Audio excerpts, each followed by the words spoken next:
right? Each unique self of every religion is a name of God, like the unique self of every being is a name of God. And it's only when those names are spelled together that we create a grammar of value in which we're all part of the same seamless code of the universe, but the seamless code of the universe is seamless but not featureless, and its unique features are the irreducible, gorgeous, infinitely individuated expression of the fractal pattern of the divine, uniquely expressed in the infinite, intimate, configured of every and as and in and as every particular religion. Oh my God.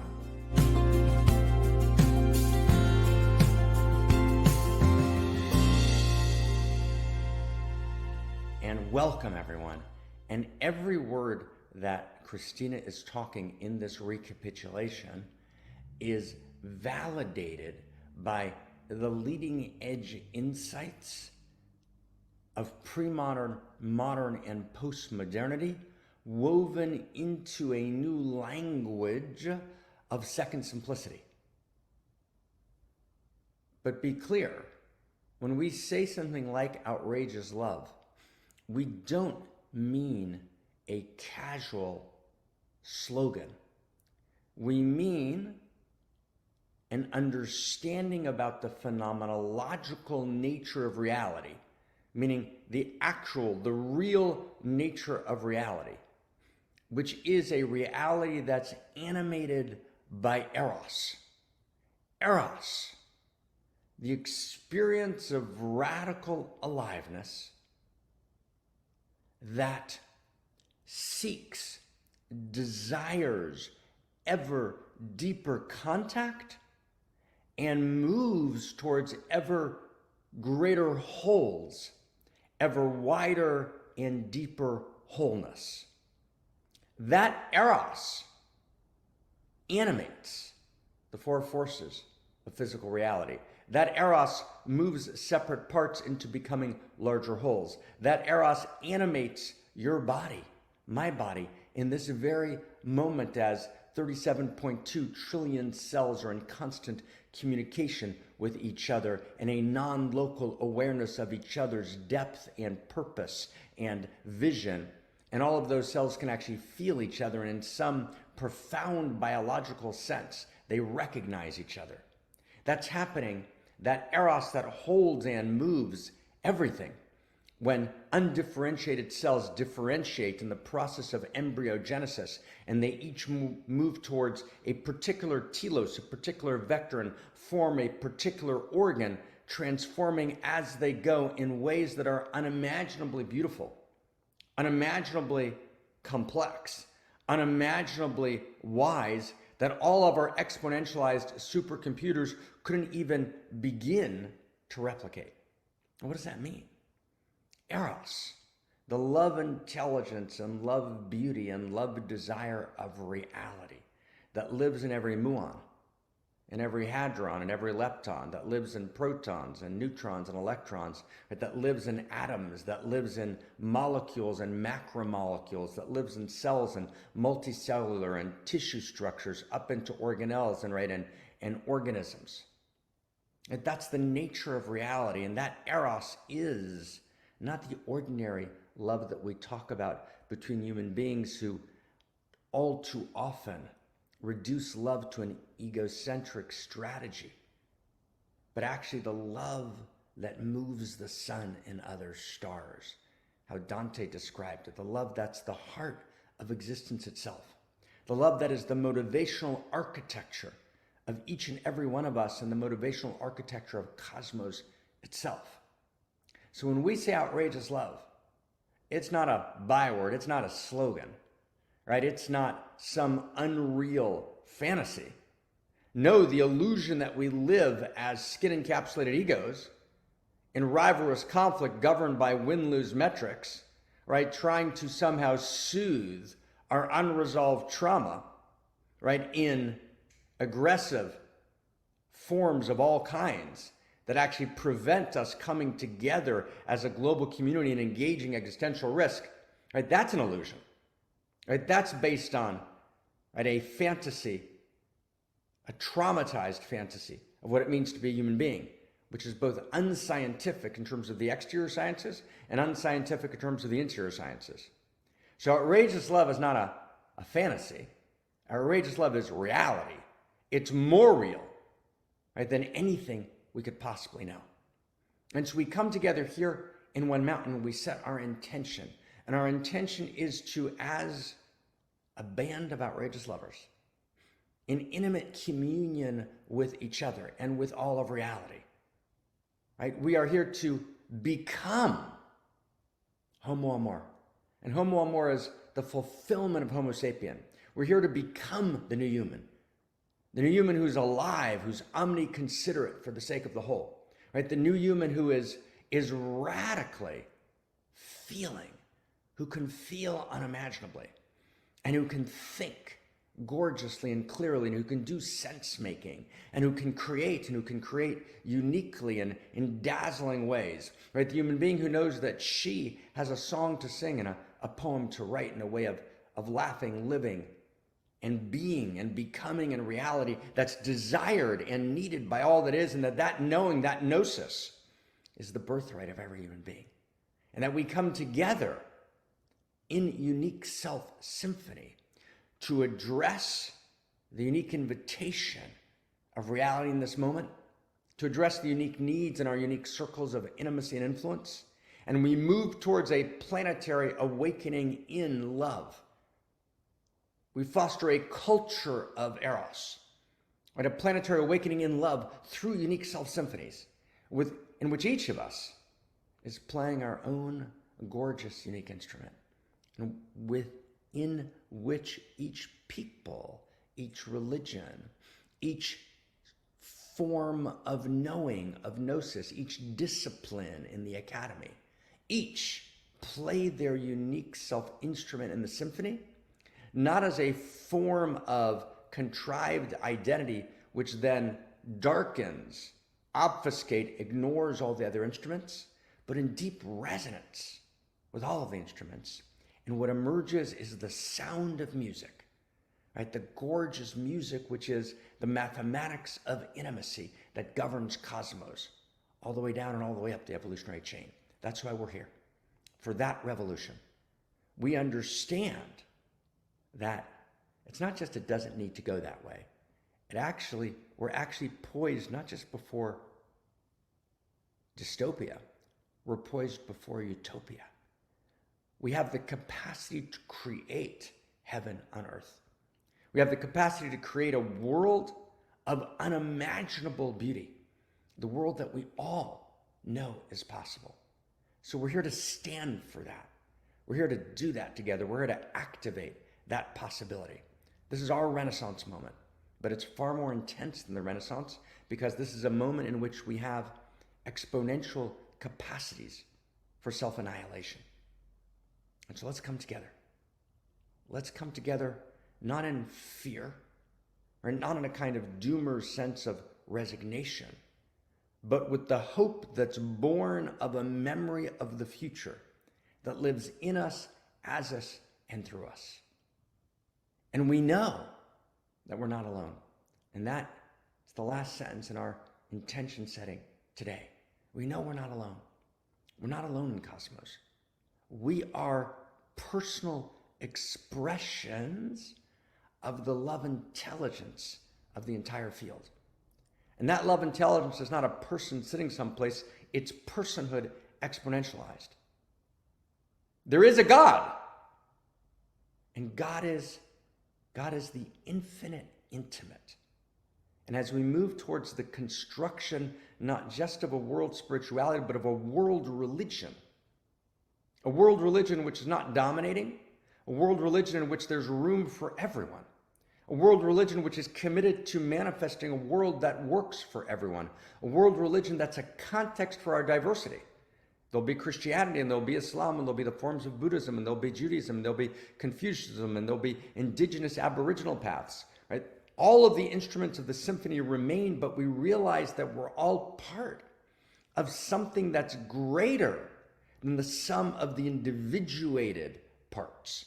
And that new whole, that world religion that world religion that's rooted in a universal grammar of value, that's rooted in first principles and first values embedded in a story of value, which is the story of us going somewhere.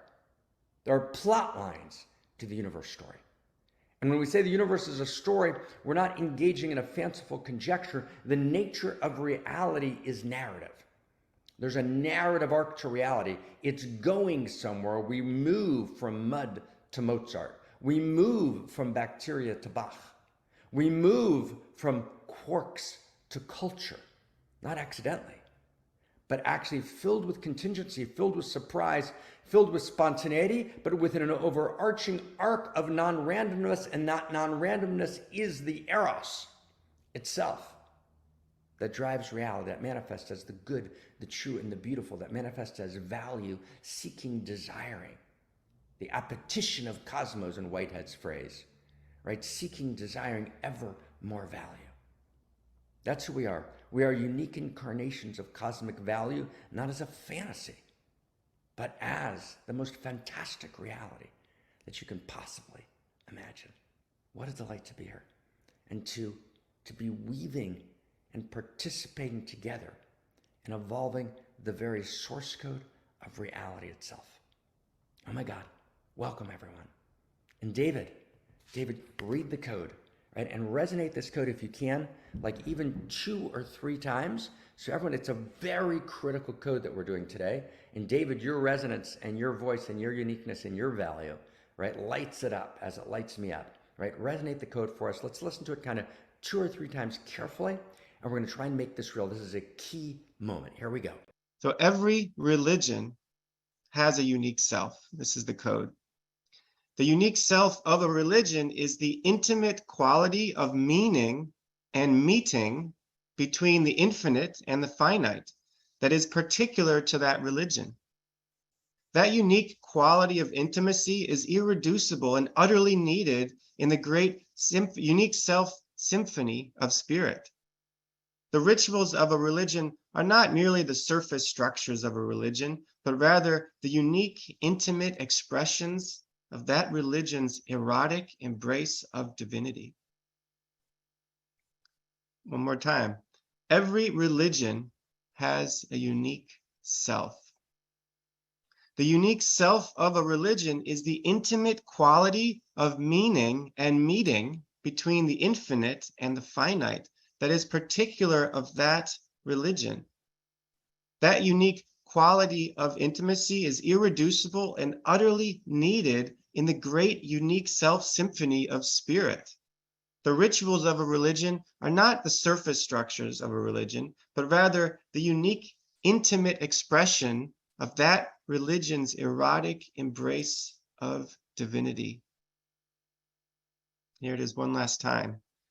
It's amazing how powerful this is because, it weaves together all this spiritual wisdom. Every religion has a unique self. The unique self of a religion is the intimate quality of meaning and meeting between the infinite and the finite that is particular to that religion. That unique quality of intimacy is irreducible and utterly needed in the great unique self symphony of spirit. The rituals of a religion are not the surface structures of a religion, but rather the unique, intimate expressions of that religion's erotic embrace of divinity. With that, it's my pleasure to turn my word back to you, Dr. Marc. Yay, Dr. David, Rabbi David. That's fantastic. That's gorgeous. That's beautiful. Okay, so let's find this. This is a very big deal because we can't respond to the meta crisis without an actual sense of a universal grammar of value, right? A world religion. And a world religion needs to bring together, right, two components. It needs to bring together a shared dharma, right, meaning a shared story of value, and it's got to be rooted in a shared set of first principles and first values.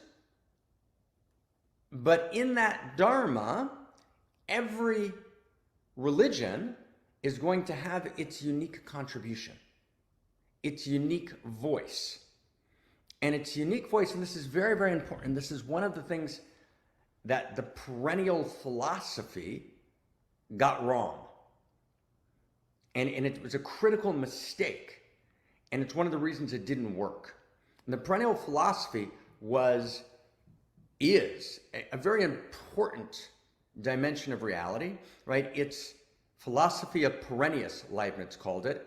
It's the shared truths of the great traditions. And that's important, and that's real. There are shared truths of the great traditions that are absolutely critical. Does everyone get that? They're absolutely critical. And actually, what the philosophy of Perennius was this moment in the Renaissance where we did this uniquely modern move. And the modern move was modernity, which starts around the Renaissance. The modern move was to look back at pre-modernity, which was filled with localized, particularized moves, right? Every religion was, for example, ethnocentric. We're the only ones with the truth, and only our truth is the truth. And although there were other voices in the medieval period, voices of revelation and reason and seeking the identity between revelation and reason and having a universal sense of reason, those voices were ultimately overridden by the sense of radical particularization, radical separateness, radical triumphalism, and a kind of rivalrous conflict governed by win-lose metrics between the religions themselves. And there was no sense of a genuine, coherent world intimacy. It wasn't a possibility. Right? Every religion was located in its own triumphalist struggle, and each religion viewed the end of days, right, the future eschaton, right, the fulfillment of history, right, the end of history being their triumph over everyone else, where everyone else realizes, wow, we completely got it wrong, and they bow, right, to the particular God or particular path of that medieval religion. And along came perennial philosophy, right, and did something unbelievably important, right? Perennial philosophy said, let's extrapolate shared universals from the particulars, meaning underneath each of the kind of separate self dimensions of the religion, right? Each religion has its own, if you will, separate self. If we can talk about religion as a person, ontogeny and phylogeny recapitulate each other, right? The communal and the personal recapitulate each other. So if we can talk about each religion in the pre-modern period was a separate self in a kind of nasty Hobbesian state of war, quite literally, with all the other religions, perennial philosophy said, no, underneath the separate self of all the religions, there's a shared truth. There's a shared consciousness. There's a deeper true self, if you will, that's shared by all the religions. And that shared true self, perennial philosophy identified actually with the realization that emptiness or shunyata or consciousness, or whatever word each religion chose, ayin, or Christ consciousness, or Atman is Brahman, or the Great Spirit. There's a shared ground of being which is infinitely valuable, right? Which is the infinite field, right, of consciousness. That is the true nature of reality. And that actually, if you practice, you can get beyond your separate self story and realize that ground, and the experience of that ground will create the better world that we all know is possible. That was what the perennial philosophy said. And although people should, of course, perennial philosophy said, you know, you can obviously continue practicing your religion, but that's the real thing, is not your individualized or localized religion, right? The real story is this underneath sense of realization of your true self, and that personal realization that you're not a separate self, but you're a true self, that actually is the true self of all the religions. Right? That's actually the true nature of all the religions, right? There's a shared set of universals. And that's powerful. And that's true. Let me see if I can give you a sense of it. We're doing a deep, wild dive this morning. So see if we can kind of summarize the perennial philosophy. The perennial philosophy says we can extrapolate shared universals from the particularized, localized visions, right, of a medieval life spirit. So what would be a good summation of perennial philosophy? And Aldous Huxley was kind of a famous popularizer of perennial philosophy. He actually wrote a book called Perennial Philosophy, and he did it, quite grandly without a computer. So he did an intense amount of research to put it together well. It's an excellent little book. So Huxley in 1943, right, in the Vedanta Journal of the LA Vedanta Society, publishes a 2-3-page article, which is about what he calls the minimum working hypothesis for perennial philosophy. And an integral thought has done its version of this. But basically it comes out something like as follows. These are the basic grounds of the perennial philosophy. One, and perennial philosophy again means the shared truth of all the great religions. One, spirit is real. Okay, spirit is real. Spirit's real.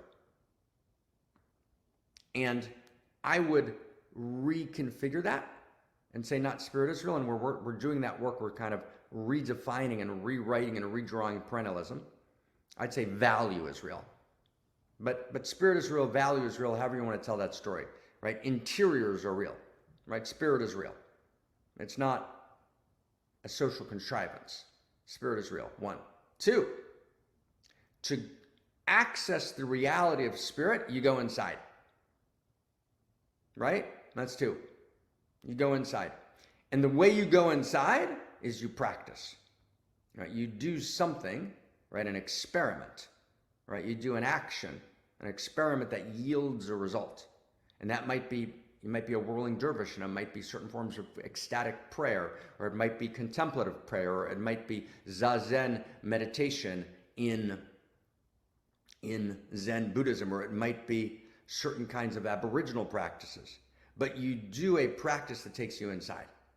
And then you access the truth that spirit is real. That's two. Three, we always fall away from the lived realization that spirit's real. So three is that we forget. We always forget. No one ever doesn't not forget. There's always an exile from Eden. And the exile from Eden, both in your and my personal life and in the collective life of culture, the crisis, right, is not an accident. Right? It's part of the nature of reality. Four, after the shattering, after the vessels break, after we lose access, right, to that realization, after we are exiled, after, right, our hearts break and we can't find our way back, after we're lost from paradise, where paradise is lost. After that happens, number four, there's a way back. There's a way back. You can always find your way back. And five, when you find your way back, right, which is again through practice, you find your way back through practice, you actually get to a level of realization that's deeper, more true, more beautiful, more good than anything you could have known before. So you don't just find your way back and return to where you were. You don't just find the place, right, that you were lost from and recognize it for the first time. You actually find a dimension of that place that's deeper, that's more wise, that's more beautiful, that's more wondrous, that's more alive, that's more tumescent, right, with the living God, right, than any experience you've ever had. So when you find your way back, you're more, you're wiser, you're deeper. Okay? Then, six, in that new state, you actually wake up without all of the unnecessary suffering. You release the anxiety. You're healed from the dimensions of samsara, the dimensions of the world of fragmentation, and you actually know your true identity, and you can feel the larger whole, and the larger whole can feel you, and you have this experience of, for the first time, being at home. But then 7, and this is the last piece, 7, and you're motivated, you're awakened, you're activated, you're aroused to move and act in world for the sake of the healing of all sentient being, for the sake of transforming reality to the higher and highest levels it can reach of the good, the true, and the beautiful.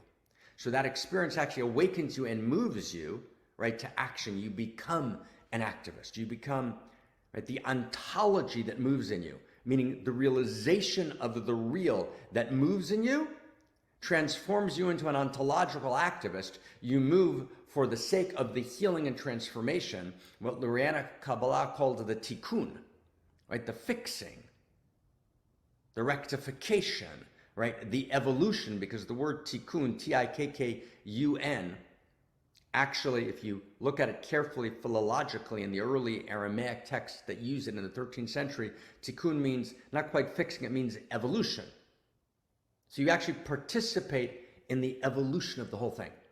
You actually have a realization that the evolutionary impulse is awake and alive in you by whatever name the evolutionary impulse might have been called, but that pulse of the real, which as evolutionary thought moved to front and center, we realized it expresses itself in the pulse of the evolutionary process. But let's call it the pulse of the real, moves in you. You participate in the real, and therefore you can transform the real. Wow. So those 7 dimensions were utterly essential to the perennial philosophy. And they said, let's build the new world on this vision. And that's good. And that's true, and that's beautiful, but it's insufficient. And hence, we get to the code that David read. And this is one of our core evolutionary love codes that David resonated so beautifully. So let's look at that again, right? Every religion has a unique self. So that's a very big deal. Every religion has a unique self.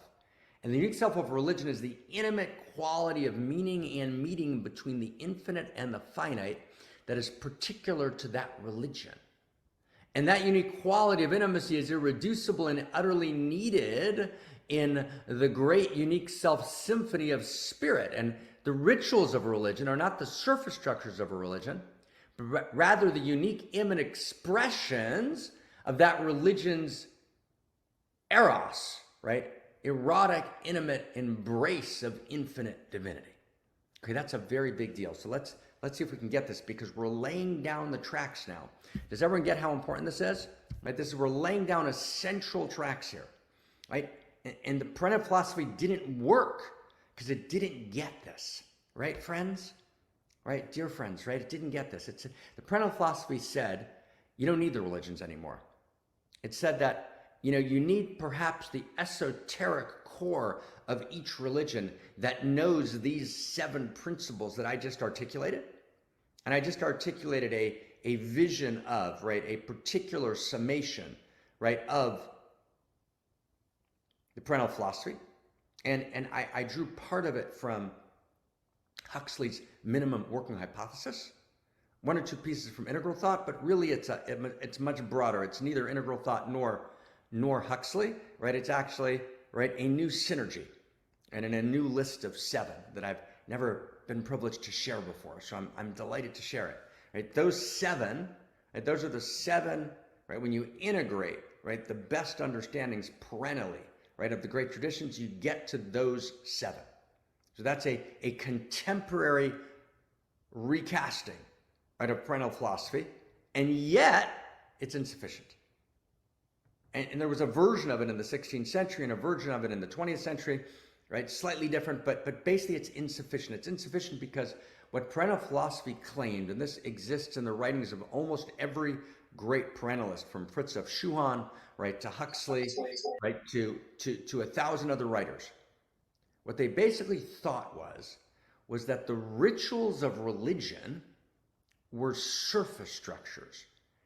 And and this is a core feature, for example, of integral thought, integral philosophy's thought, right? It's repeated again and again throughout that important and wonderful corpus of thought, right? But this is a mistake, right? It says that the rituals of a religion are, for the most part, are almost entirely surface structures.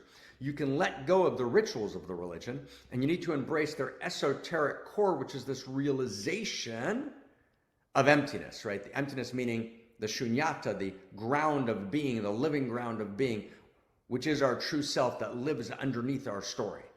So the stories, the rituals that emerge from the stories, the particular stories of the great religions, those are nonsense, right? They're nonsense, really, right? And we call them surface structures, which is a nicer way to say nonsense. But that's exactly not true. Of course, there's some dimensions of every religion that are purely historical. And there's some dimensions of every religion that are mediated through a broken historical prism, which is the best that history has at that time. For example, an ethnocentric prism, in which the realization of spirit is mediated through an ethnocentric prism, and it comes out with something like we're the chosen people, right? And every religion had its version of we're the chosen people. So clearly there are broken mediating prisms, right, that generate belief structures in a religion that are limiting, right, and broken, and from a larger perspective, even corrupt. Yes, that's true. Absolutely true, and we need to recognize that. And yes, it's true that there are some dimensions of a religion that are purely surface structure and that are nonsense, and that are purely local, historical, sociocentric, right, rooted in a particular age and a particular moment in history. But that's not the core of a religion. The core of a great religion is a particular movement of music. It's a particular quality of intimacy. It's a particular bridge between the infinite and the intimate. It's a particular instrument in the unique self symphony of spirit.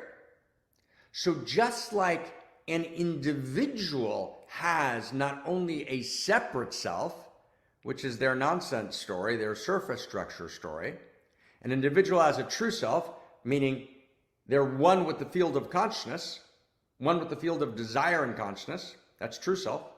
And that's what perennial philosophy pointed to in each religion. But an individual also has what we've called 1,000 times together, right, a unique self. Right? An individual has a unique self, and a unique self is the unique expression of infinity, the unique expression of infinity intimately configured in me. It's she, it's the infinite intimate. That's the name I want to offer as part of this new world religion. The name of God is the infinite intimate. Names of God are very important. The new name of God that integrates the names of God from all the great traditions, the new name of God is the infinite intimate. Remember what we always say, the God you don't believe in doesn't exist. God is either too infinite, but it becomes an infinity of indifference, or God is too concretized, too intimate, and it becomes an intimacy of impotence, right? So in history, we've moved between names of God that actually don't validate our inner knowing about the nature of reality and don't validate the deepest realizations about reality in an integrated synergistic form. We've got descriptions of the divine which are non-personal, which don't actually reach or feel our lives or the depth of our humanity or the depth of love and kindness and goodness. So it's an infinity, but it's an abstract infinity. It's an infinity of indifference. Or we have kind of concretized expressions, right, of the divine that, live in the mountain right next to us, and that are our local tribal gods that are, concerned with us, but are not potent. They're not omnipotent. They're not concerned and omniconsiderate for all of reality. They're close to us, but they can't do the God work, right? They're not potent, and so there's an intimacy of impotence. When I say they, I mean the God force, right? The field of divinity. The field of divinity is infinite, beyond, right, any kind of personhood as we understand personhood, and yet the field of divinity is intimate more intimate than any personhood we've ever experienced, and any personhood that we've ever experienced, every personhood that we've ever experienced, right? Can you feel this? Any personhood that we've ever experienced participates in that field of the infinity of intimacy, which is the nature of the divine. So we're here to proclaim and to declare in this moment a new name of God for world religion. And it's only through the articulation of a world religion, which is the generative ground of a shared grammar of value, that we can actually respond to the meta crisis. And every infrastructure move we make will break down, and every social structure move we make will break down, unless we actually address the source code itself, which is the story of value in which we live. It's the name of God, which we call out, which lives in us and holds us in the same moment. So we're here, right, friends? We're here to declare, to call out the name of God. And to call out the name of God as the infinite intimate. And that means that every human being who's an irreducibly unique incarnation of the infinite intimate, every human being who's an infinitely unique incarnation, who's a configuration of intimacy and desire that never was, is, or will be ever again, every human being participates in the name of God. And that actually, there's a reason why your name is your name. And sometimes we even take on a new name. Because I'm taking on a new name because I'm realizing that my name participates in the divine name. And the divine name is the sum total, past, present, and future of every name, of every human and every being that ever was, is, or will be, is together the divine name. And then that divine name holds, transcends, and includes, synergizes in a larger whole, all of that humanity and all of that being and all of that becoming.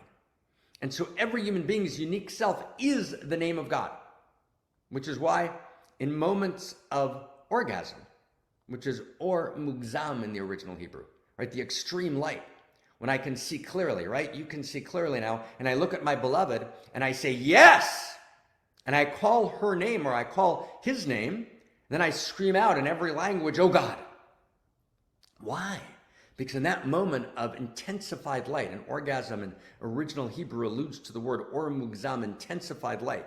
In that moment of intensified illumination, I realize that your name, your unique self, your name which is expressed, incarnate as your unique self, actually personifies, participates in the name of God. And that's true as well of the unique self of every religion. The unique self of every religion is an expression of the name of God. Allah Akbar. Yes, that's true. Adonai hu Elohim. Atman is Brahman. El, Christ. Christ is our Lord. Right? The Great Spirit. Right? Each one of these names of God, Mat, Geist, or the implicate order, right? All names of God. Each name of God is true.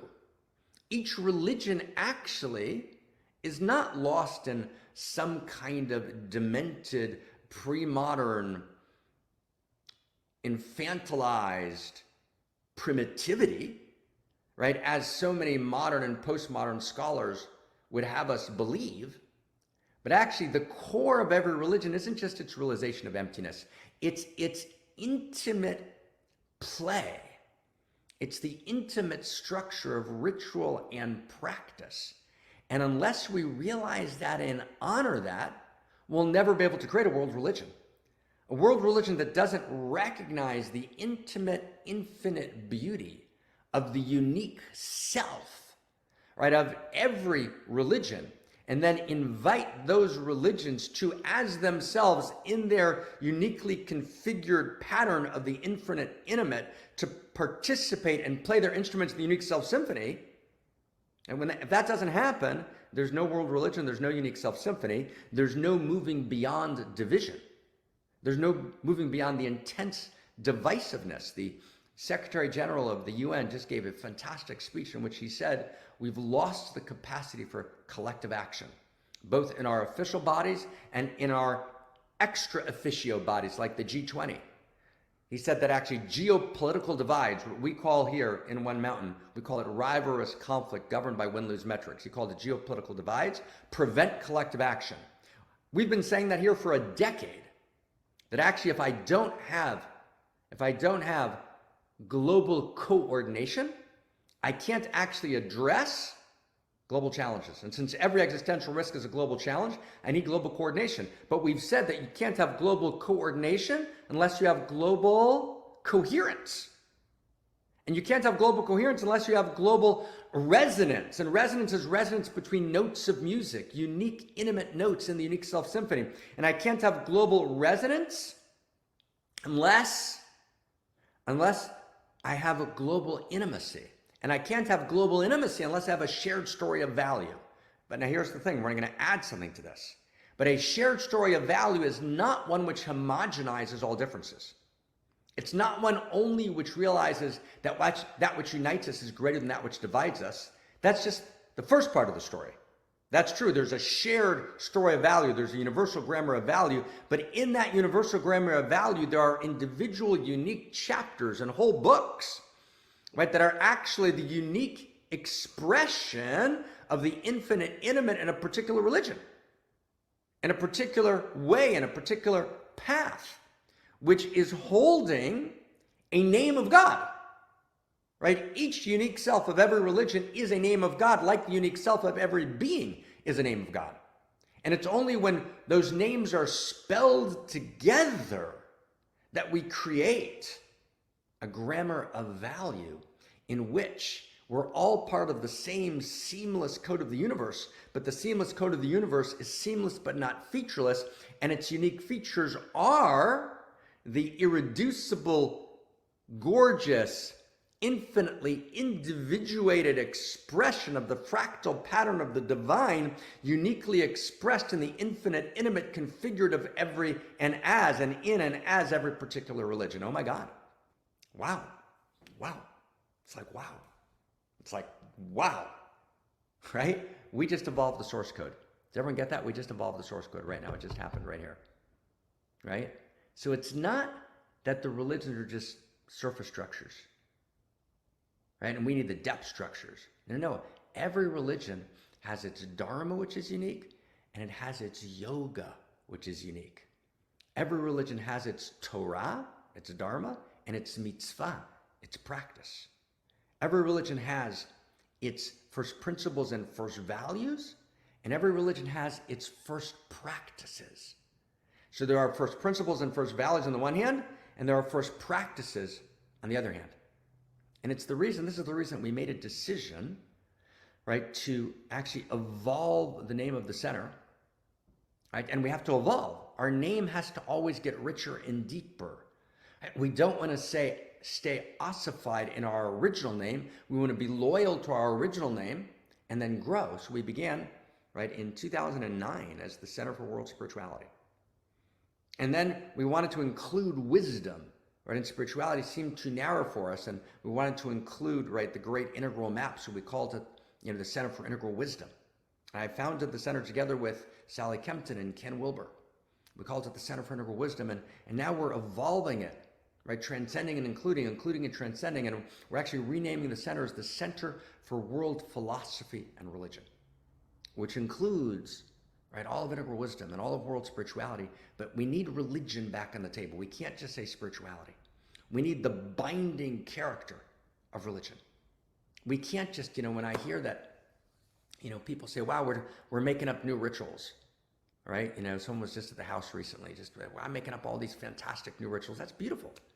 Beautiful, but it doesn't quite get you there, right? New ritual comes from the depth of a lineage. And that lineage has attainment. That lineage has realization. And that lineage has, as Rupert Sheldrake called it, a morphic resonance with everyone who's ever fulfilled that ritual and poured their unique realization into that ritual. But that ritual is sourced in the most subtle and speculative mind hearts. So a ritual needs the crucible of realization. A ritual needs the crucible of attainment.